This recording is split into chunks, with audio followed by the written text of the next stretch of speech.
Hello students. पिछले अभी हम देख रहे थे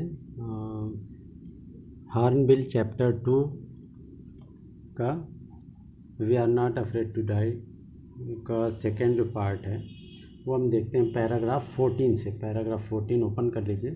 some how I manage to stretch, ये वाला पैराग्राफ, उसका हम लोग आगे देखते हैं। आइए शुरू करते हैं। Somehow I managed, paragraph 14, to stretch canvas and secure waterproof hatch covers across the gaping holes. Some water continued to stream below, but most of it was now being deflected over the side.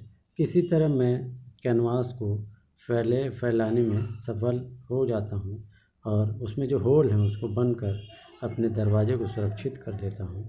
कुछ पानी नीचे से आ रहा था, लेकिन अधिकांश जो पानी है साइड से हट गया था, being deflected over the side. More problems arose when our hand pumps started to block up with the debris floating around the cabins and the electric pump short-circuited. The water level rose threaten धमकाना मतलब डराने लायक, water level बढ़ रहा था। Back on deck, I found that our two spare hand pumps had been wrenched overboard, along with the forestaysail, the jib, the dinghies, and the main anchor. अब more problems arose, और अधिक परेशानियां उत्पन्न हो रही थी, और तब हुई जब हमारे हैंड पंप में कचरा फंस गया और इलेक्ट्रिसिटी वाला जो पंप है वह ख़राब हो गया था। अब पानी तेज़ी से वेव वाकर में बढ़ने लगा था, क्योंकि इंजन ख़राब हो गया था, पंप ख़राब हो गया था, पानी जा नहीं रहा था। जहाज़ के डेक पर मैंने पाया कि दो पंप अलग से बड़े बादवान और छोटे पाल और छोटी खुली बोट्स के साथ रखी हुई थी, किश्तियों के साथ रखी हुई थी, मेन एंकर में रखी हुई थी। फोर सेल है उसमें, the jeep, the dinghies and the main anchor रखी हुई थी। Then I remembered we had another electric pump under the charter room and under the chart room floor. I connected it to an outpipe and was thankful to find that it worked. मुझे ध्यान आया कि हमारे पास एक और electric वाला pump अंदर chart room में रखा हुआ है। मैंने उसमें पाइप लगाकर बाहर निकाल दिया, और अच्छा यह हुआ कि पंप उस समय काम कर रहा था। It worked. The night dragged on with an endless bitterly cold routine of pumping, steering and working the radio. We were getting no replies to our mayday calls, which was not surprising in this remote corner of the world. वह the night dragged, वह जो रात थी वह काफ़ी endless थी, bitterly cold, काफ़ी ठंड, कँपकँपाने वाली ठंड थी, और हम कहीं से भी उसमें pumping, steering and working the radio, we were getting no replies to our mayday calls का मतलब replies to our mayday calls. Mayday अभी आपको याद होगा, पाकिस्तानी एक एरोप्लेन कराची में जब एक्सीडेंट हुआ तो उसमें जैसे वो गिरा तो उसका जो पायलट था, पायलट का लास्ट वर्ड था मेडे। मेडे मतलब होता है हेल्प करो। अब अंतिम चारा ये मेडे वर्ड बोला जाता है। तो ये यहाँ पर था, जो नरेटर है बोल रहा है कि हमने मेडे कॉल किया, मतलब हेल्प के लिए अंतिम कॉल किया, लेकिन उसका कोई फ़ायदा नहीं हुआ था। Sue heads had swollen alarmingly, she had two enormous black eyes, and now she showed us a deep cut on her arm.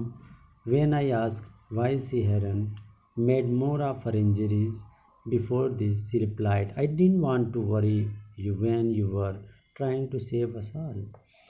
Suzanne के माथे पर जो सूजन था वो बढ़ रहा था और उसकी आंखें बड़ी भयानक हो गई थी।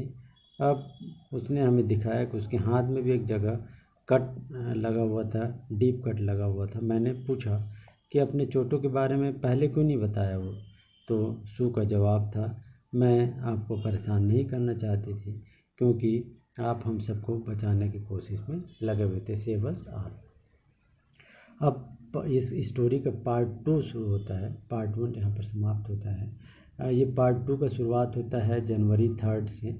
Bye morning on January 3 the pumps had the water level sufficiently under control for us to take 2 hours rest in the rotation, but we still had a tremendous leak somewhere below the water line, and on checking I found that nearly uh,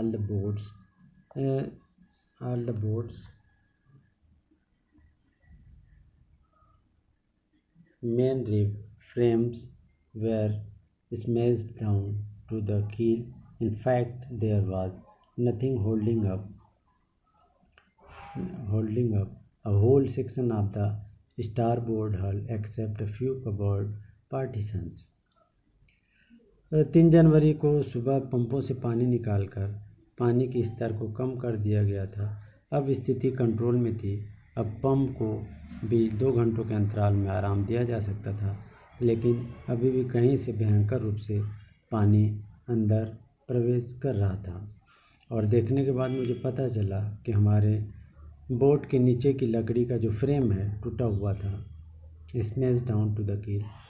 वास्तव में इस जो boat का दाहिना हिस्सा किसी के सहारे नहीं था, बस कुछ कबर्ड में बटा हुआ था, कबर्ड पार्टीशन में बटा हुआ था। We had survived for 15 hours since the wave hit, but wave walker wouldn't hold together long enough for us to reach Australia. I checked our charts and calculated that there were 2 small islands a few hundred kilometers to east. One of them, Isle Amsterdam, was a French scientific base.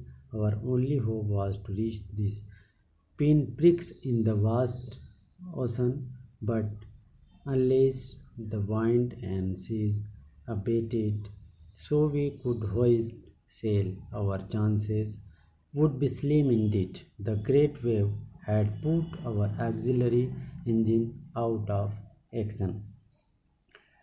We had survive for 15 hours. हम 15 घंटे तक अब survive कर चुके थे, जी चुके थे, मतलब लहरों से टकराने के बावजूद। लेकिन हमारा जो वेव वॉकर है हमारे द्वारा ऑस्ट्रेलिया पहुंचने तक इकट्ठा नहीं रह सकता था। मैंने अपने चार्टों की जांच की और हिसाब लगाया कि जो छोटे आइलैंड है, टापू हैं पूर्व की ओर, कुछ 1 सैकड़ों किलोमीटर की दूरी पर थे। उनमें से एक आइल एम्स्टर्डम फ्रांस का एक साइंटिफिक प्लेस था, अड्डा था। उनका एकमात्र जो लक्ष्य था, हमारा जो एकमात्र लक्ष्य था वहाँ तक पहुँचना था। हमारी एक ही उम्मीद थी कि इस बड़े से समुद्र के सामने आगे बढ़ते रहें, और वह थी उन छोटे छोटे जो छिद्र हैं वहाँ तक हम पहुँचे। Pinpricks in the vast ocean but unless, लेकिन यदि हवा और लहरें प्रचंड नहीं होते तो हम आगे बढ़ सकते थे। वास्तव में हमारे आगे बढ़ने की संभावना बहुत ही कम थी। Chances would be slim ended, बहुत कम थी। प्रचंड तरंगों ने